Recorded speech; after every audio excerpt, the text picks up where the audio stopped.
Estamos de volta e agora a gente recebe aqui nos nossos estúdios o especialista em segurança pública, Arnaldo Eugênio. Ele vai comentar com a gente um caso que aconteceu no final da semana passada, na sexta-feira, em que dois policiais entraram em conflito e um acabou tirando a vida do outro.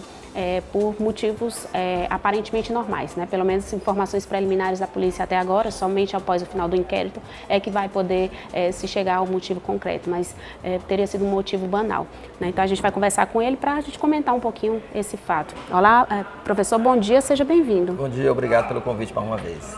Professor, a gente teve esse caso aí, de um policial que, aparentemente, uma briga banal de trânsito, acabou tirando a vida de um outro policial, em frente a uma escola. Eu queria que o senhor comentasse como é que o senhor vê, essa situação, que são dois profissionais que, em tese, teriam que ter sido preparados, estarem preparados para lidar com situações de conflitos e manter a calma. Isso, para além do sofrimento da situação trágica envolvendo policiais e a morte de um deles, e eu sou filho de policial militar.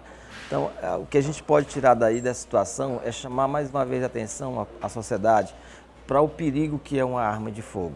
Porque a arma de fogo, a invenção dela foi para matar.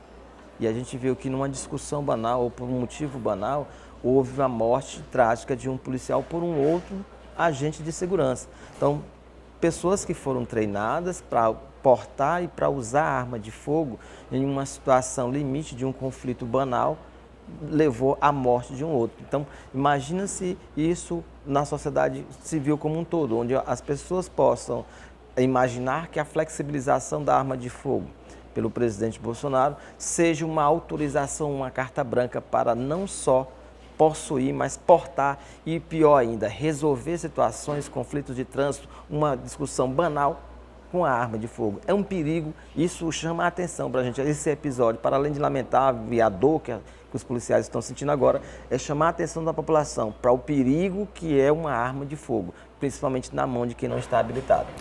Professor, esse caso, é um caso dos mais recentes que a gente teve, mas já teve outras situações em que houve conflitos, inclusive com policiais que estavam, policiais com civis e policiais militares com outros, com outros colegas de trabalho que acabaram em confusão, numa festa, depois de ter ingerido bebida alcoólica ou não, às vezes confusão por questão de uma namorada ou envolvendo no meio, acaba entrando em conflito, tirando a vida um do outro.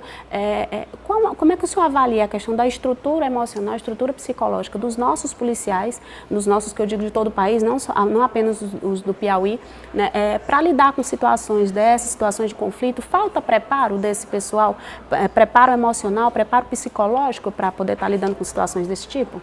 Eu diria que nem tanto falta de preparo, porque as polícias hoje têm umas certas estruturas para dar um apoio psicológico, psicossocial para os policiais. Talvez seja uma frequência maior desses policiais nessas atividades, porque é uma atividade de muito risco, uma atividade muito estressante, e agora com a flexibilização do porte de arma de fogo, isso pode aumentar ainda mais o estresse do policial, porque ele não sabe quem vai estar dentro de um carro, se ele está armado ou não está, porque ele só tem o direito a possuir e não a portar. Então, com o passar do tempo, as polícias passaram a ser mais exigidas na sua relação com o indivíduo, com o cidadão comum. E lembrar que a polícia no Brasil ela foi inventada para conter os pobres, para as classes perigosas. E com o passar do tempo, ela vem um processo de profissionalização. E esse processo de profissionalização vai exigir cada vez mais um preparo psicossocial desse policial, porque a tendência é que as situações elas fiquem cada vez mais estressantes, tenha maior quantidade de conflitos a ser resolvido e o policial, pela população, principalmente a população pobre, só ter a face do Estado através da polícia, de ser exigido ainda mais do policial, além da sua função, no caso do policial militar, de policiamento ostensivo. Professor, a gente sabe que quando eles vão se submeter aos concursos, segurança também armada, não apenas os policiais militares e civis, eles passam por um processo, por provas, por etapas de prova que inclui teste psicotécnico e tudo.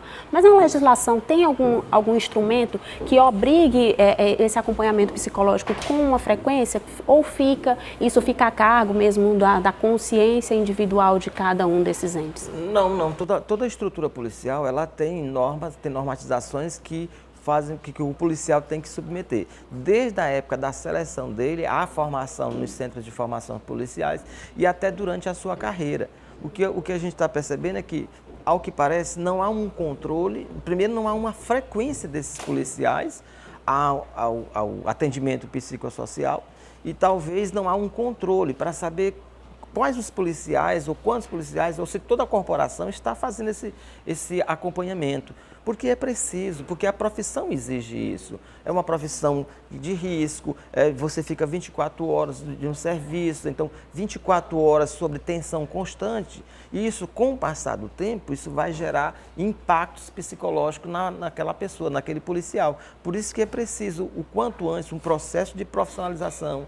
É uma profissão de risco, ela é uma profissão que ela exige do físico, ela exige do mental. Então, para isso, eu preciso preparar esse policial, não só fisicamente, mas psicologicamente, para situações como essa que aconteceu no nosso final de semana e outras que aconteceram aqui também em Teresina, quando um policial no carnaval puxou uma arma dentro de um clube, quando um policial puxou numa festa de carnaval numa rua, também aqui em Teresina, e outras mortes envolvendo policiais com arma de fogo. Ou seja, os episódios estão mostrando que precisa se trabalhar essa questão psicossocial do policial. Ele precisa entender que a profissão dele exige que ele tenha um preparo psicológico. E as instituições, e os responsáveis pelas instituições devem cada vez mais aproximar o policial desses atendimentos psicológicos.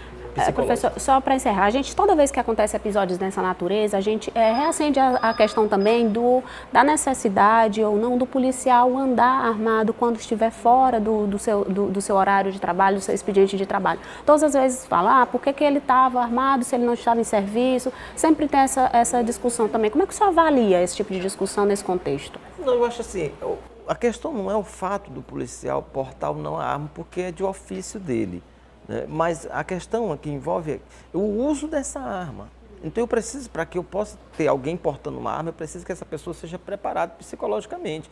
Então a questão em si desses incidentes não tem nenhuma relação direta com o fato em si do policial andar armado fora de serviço. Até porque o seu ofício exige isso, porque ele tem, por causa das situações que ele se envolve também, ele precisa também ter para promover a sua autodefesa. Mas o que a gente está questionando agora é que esses episódios que nós citamos agora há pouco sempre envolveram uma ação individual, né, deliberada daquela pessoa. Ou seja, ele esqueceu de em algum momento ele perceber que ele é um agente público da lei. Que estava ali para garantir a segurança das pessoas e que no momento, inclusive foi um episódio em frente a uma escola onde tinha muitas crianças e que esse acidente poderia ter tomado, esse crime, né? Ele poderia ter tomado uma proporção maior, já que tinha muitas crianças maior, ali, né? Até porque eram dois agentes públicos e existiam 3 armas na cena. Isso. E 3 armas uma delas, de alto potencial ofensivo. Uma delas, inclusive, não era legalizada, né? O policial andava com uma registrada em nome de terceiro. Isso. Então ele andava com 2 armas. E no linguajar policial, essa segunda arma é a vela, que eles chamam lá para não dizer uma outra coisa. Então, assim, o que a gente está percebendo, assim, precisa-se fazer um trabalho nas corporações mais intenso nessa questão da preparação psicológica.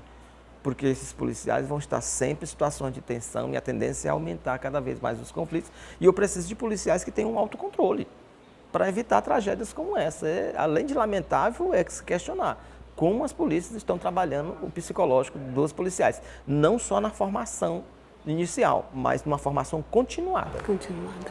Pronto, então, professor, a gente agradece aqui, né, suas observações, suas ponderações aqui sobre esse assunto, né? Fica o convite para estar aqui com a gente de novo em outras oportunidades. Ok, obrigado. Tá bom, obrigada, professor, bom dia.